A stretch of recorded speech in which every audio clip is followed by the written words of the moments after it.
કહેવાય છે કે પહેલો પ્રેમ ક્યારેય ભૂલી શકાતો નથી અને એને ગુમાવવાનું દુઃખ કદાચ જીવનના અંત સુધી સાથે રહેતું હોય છે. પણ એને હૃદયના ઊંડાણમાં ક્યાંક કેટલીય રેશમી પરતોની વચ્ચે છુપાવી ને આગળ વધવાનું નામ જ તો જિંદગી છે. નમસ્તે મિત્રો, હું છું આશા અને આપ સાંભળી રહ્યા છો વાર્તા વિશ્વ. આજે હું વર્ષા અડાલજાની એક વાર્તા રજૂ કરવા જઈ રહી છું. વાર્તાનું નામ છે લાલ ઘરચોળું. તો આવો સાંભળીએ આજની વાર્તા. રાત્રે બરાબર 10:40 માએ દેહ છોડ્યો. ત્યારે પપ્પા અને હું માની પથારી પાસે જ હતા. ડૉક્ટરને બોલાવવાનો પણ સમય ન રહ્યો અને માની આંખ મીચાઈ ગઈ. માને છેલ્લા થોડા દિવસથી અસુખ તો હતું. એમ તો ગયા વર્ષે બ્રેસ્ટ કેન્સરનું ઓપરેશન કરાવ્યું ત્યારથી શરીરમાં કસર રહી ગઈ હતી.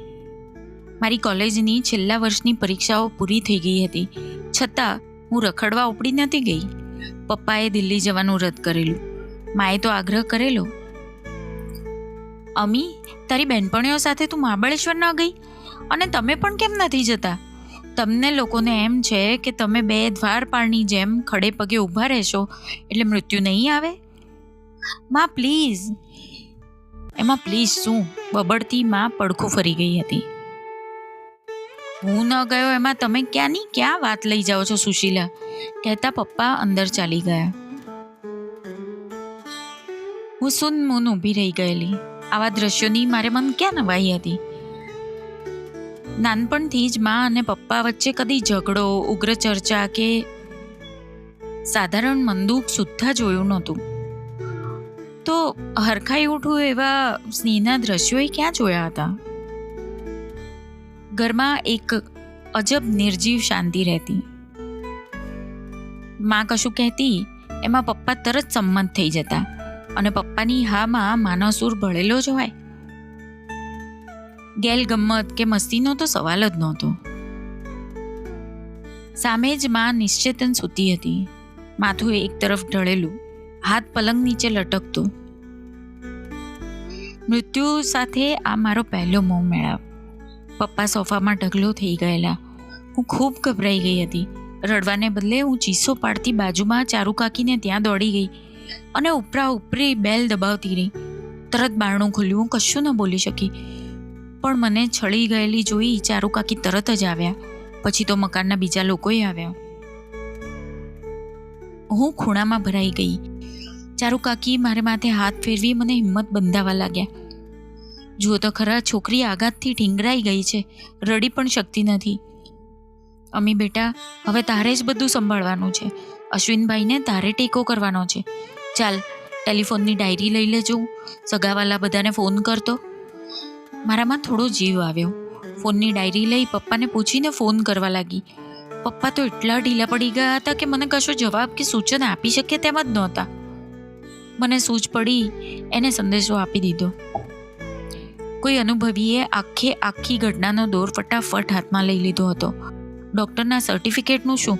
કેટલા વાગે સ્મશાન યાત્રા કાઢવાની છે? ફૂલ અને ખાપણની ઝટ વ્યવસ્થા કરો. પહેલાં સાદડી ક્યારે રાખવી એ નક્કી કરો, એટલે અખબારમાં મૃત્યુ નોંધ આપી દેવાય. માના મૃતદેહને નીચે ભોંય સુવડાવી ઉપર ચાદર ઓઢાડી હતી. માથા પાસે દીવો કર્યો હતો. મૃતદેહની આસપાસ બરફની પાટ મૂકી ઉપર ગુણિયા ઢાંકી દીધા હતા.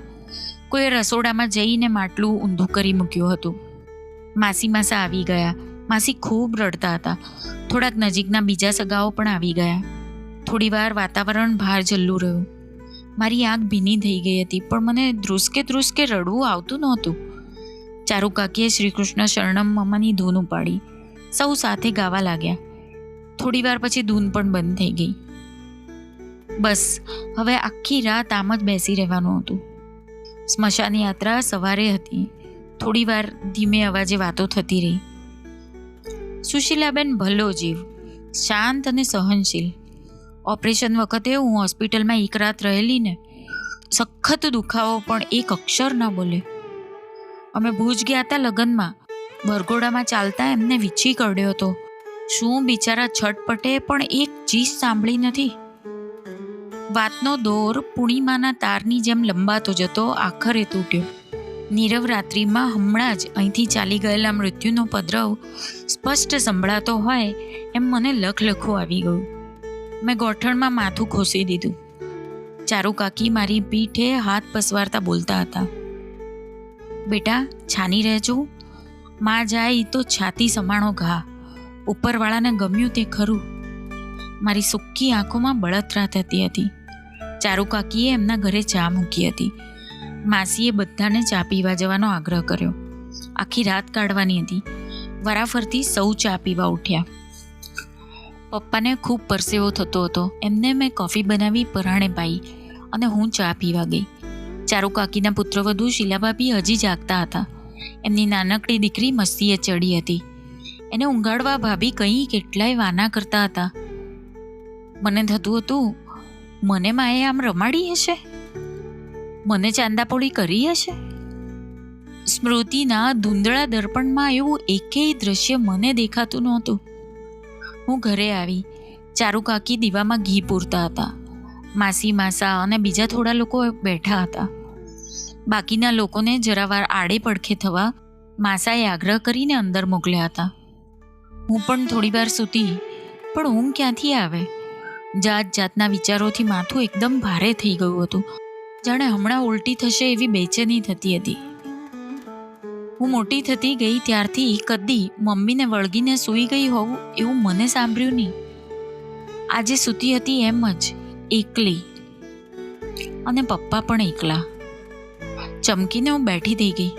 મનમાં ઊંડે ઊંડે દાટેલો વિચાર અચાનક વાંસની જેમ ફૂટી નીકળી મને સોસરવી વિંધી નાખતો હતો. 4-5મા ધોરણમાં હોઈશ. રિયાની બર્થડે પાર્ટીમાં ગઈ હતી.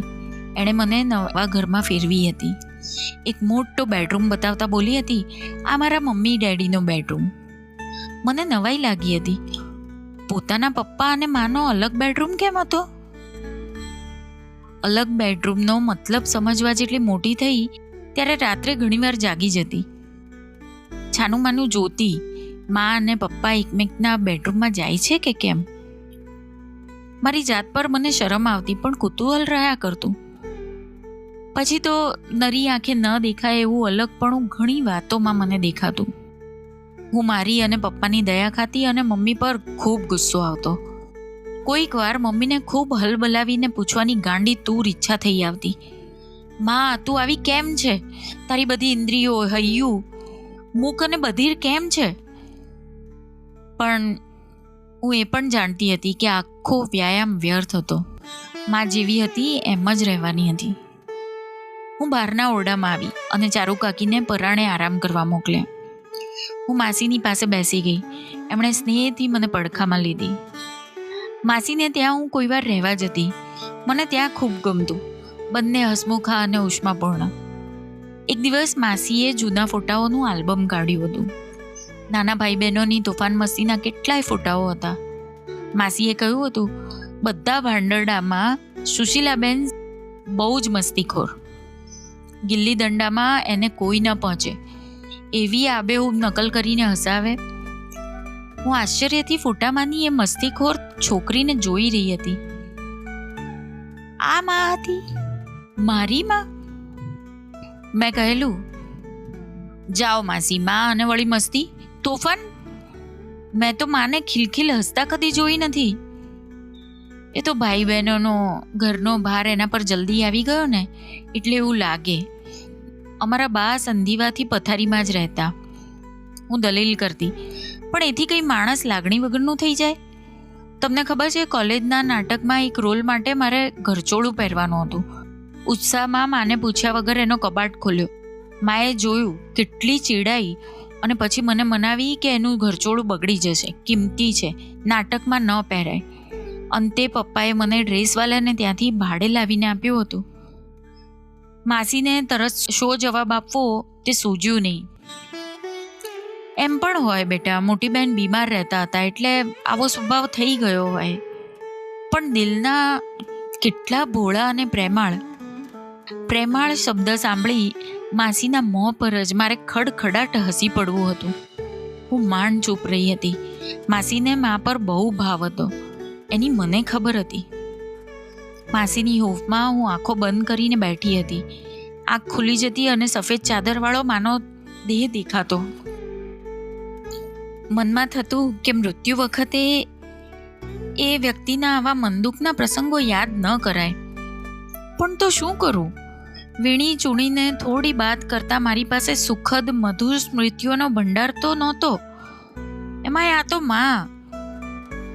પણ કદાચ એટલે જ મનમાં જૂની વાતોનું ફીંડલું ઉખેડાતું હતું. હું માસીના ખભે માથું મૂકી સૂઈ ગઈ હોઈશ. ચારુ કાકીનો મોટો અવાજ સંભળાયો. હું ઝબકી ગઈ. હવે સગાવાલાઓ આવવા માંડશે. અમી બેટા, કાળજું કઠ્ઠણ કરીને ઉઠજો. એમના કબાટના ઉપલા ખાનામાં જો, એમણે પોતાના હાથે નવા કપડાનું પોટલું બાંધીને મૂક્યું છે. લાવજો, મને કહી રાખ્યું હતું. તો માને ખબર હતી કે વિદાય લઈ રહી છે, પણ એવો અણસાર સુદ્ધા એણે અમને આવવા દીધો નહોતો. અમારી માયાનું બંધન તો હશે જ નહીં ને. લોકો આવવા માંડ્યા હતા. વ્યવહાર કુશળ લોકો તૈયારીમાં લાગી ગયા હતા. માના મૃતદેહવાળા ઓરડામાંથી બધાને બહાર જવાનું કહ્યું હતું. હું ધ્રુજતી હતી, હિંમત નહોતી ચાલતી.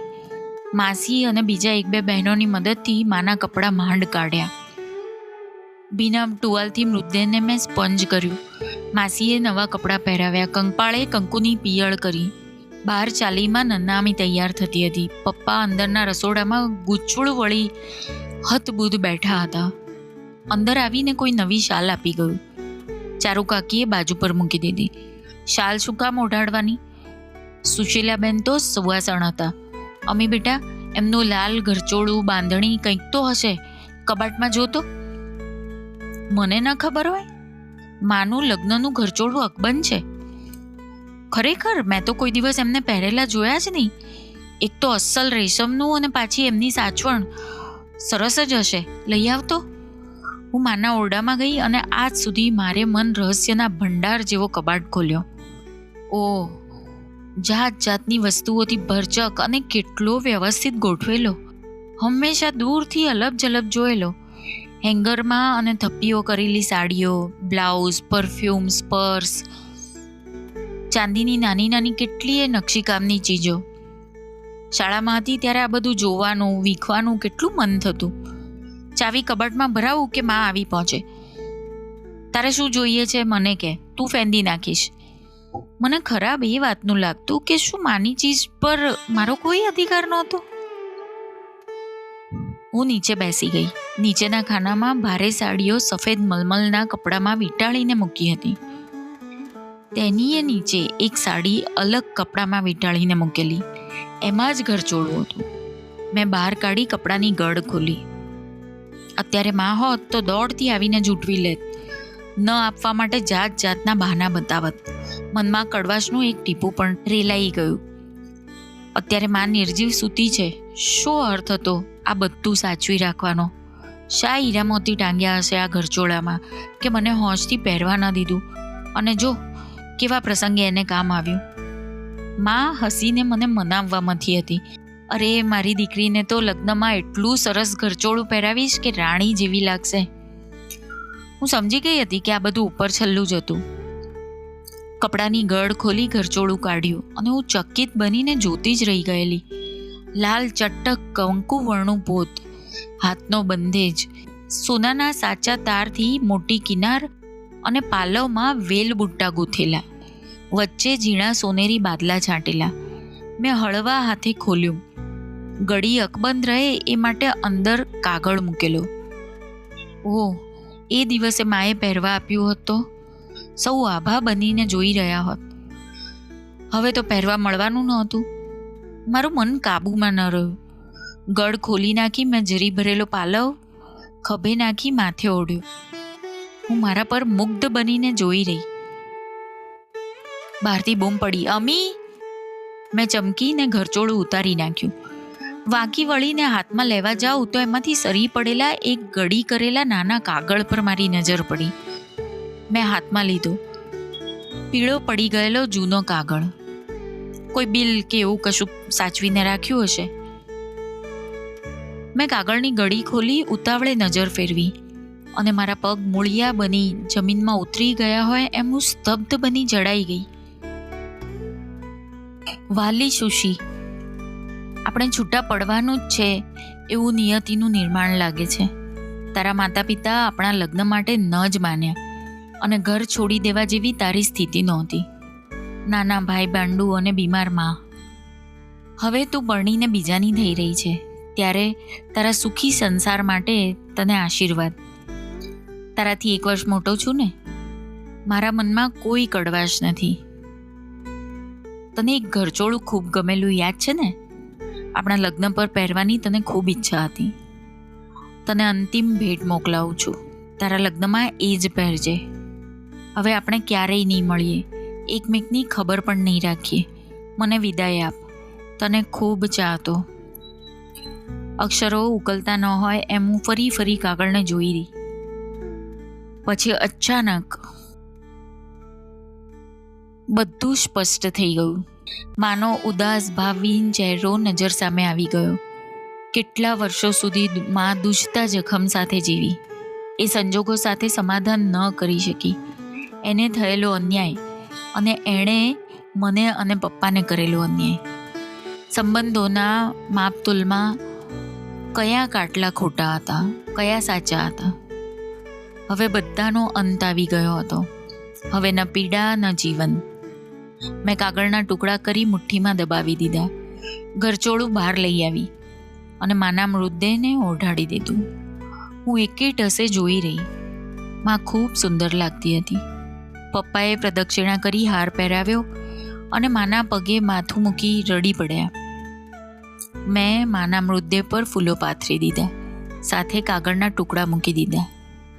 જીવનભર જે વસ્તુ ગોપિત રાખી હતી, આજે એની અંતિમ યાત્રામાં એની સાથે જ ભલે ને ભસ્મીભૂત થઈ જાય.